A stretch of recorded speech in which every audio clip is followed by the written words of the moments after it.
Shalom Bapak Ibu Saudara, hari ini kita kembali diingatkan untuk memperingati Hari Jumat Agung, di mana tidak sekedar kita memperingati kematian Tuhan, jauh lebih daripada itu, kita juga disadarkan, kita bahkan diinsafkan. Ketika kita menjalani hari-hari yang tidak mudah, kita harus kembali mengingatkan bahwa kuasa kematiannya itu membuktikan bahwa kita pun bersama-sama dengan Kristus akan mengalami kehidupan.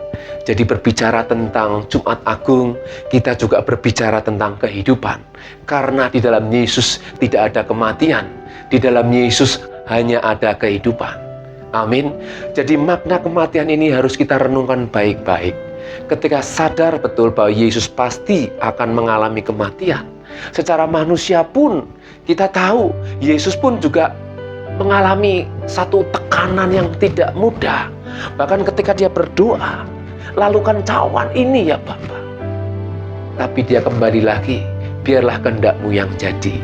Ini yang menjadi dasar kita untuk kita sebagai pengikut Kristus menyadari kita harus kadang melewati hal yang tidak mudah.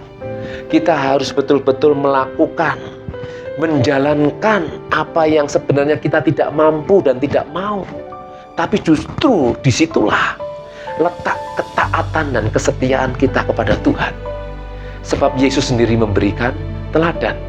Dia datang bukan untuk meniadakan hukum Taurat, namun dia menggenapi. Kata menggenapi ini adalah sesuatu yang pungkas, sempurna. Hukum Taurat tanpa Yesus tidak sempurna, namun Yesus yang menyempurnakan. Sehingga ketika kita belajar tentang Paskah, Bapak Ibu Saudara, inti dan jiwa peristiwa Paskah adalah kasih karunia Allah yang menyelamatkan. Ya, Allah mengeluarkan orang Israel dari Mesir bukan karena mereka itu layak, tetapi karena Ia mengasihi mereka dan setia kepada perjanjiannya. Jika kita baca Ulangan 7 ayat 7-10, di situ dijelaskan Tuhan mengasihi orang Israel bukan karena melihat merekanya, tapi karena Dia setia pada janjinya kepada Abraham, Ishak, dan Yakub.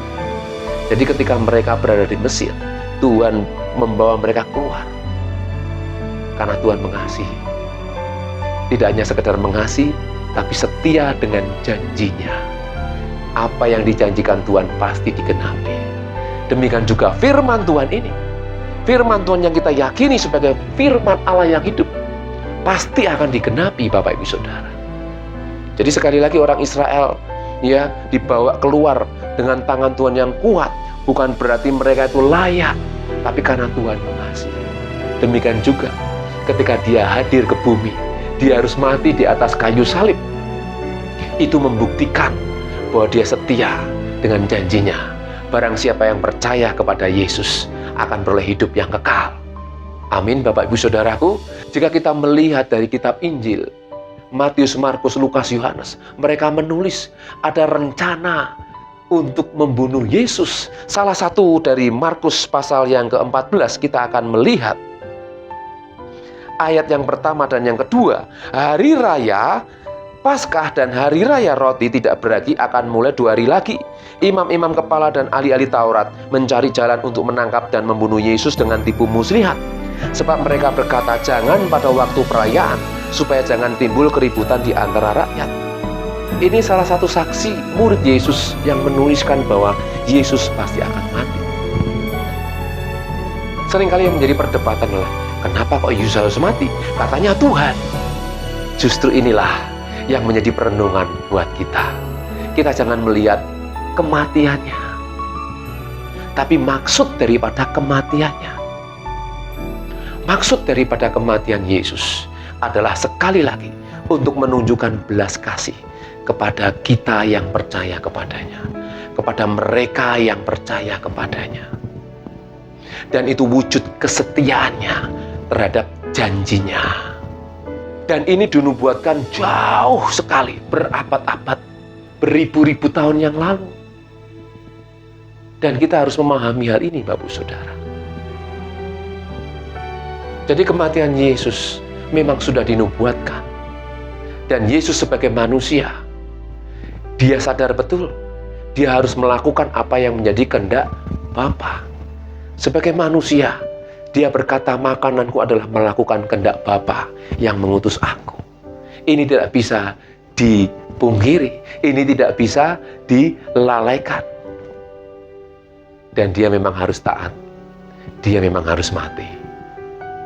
Dan dia harus menunjukkan keadilan Bapa di surga. Iya, keadilan Bapa di surga adalah dengan cara hadir ke muka bumi untuk menunjukkan keadilannya. Keadilan yang mana? Yaitu yang seharusnya manusia itu binasa, tapi oleh karena pengampunan, oleh karena penebusan, oleh karena karya salib, orang-orang yang percaya kepadanya diampuni, ditebus, dan memperoleh hidup yang kekal.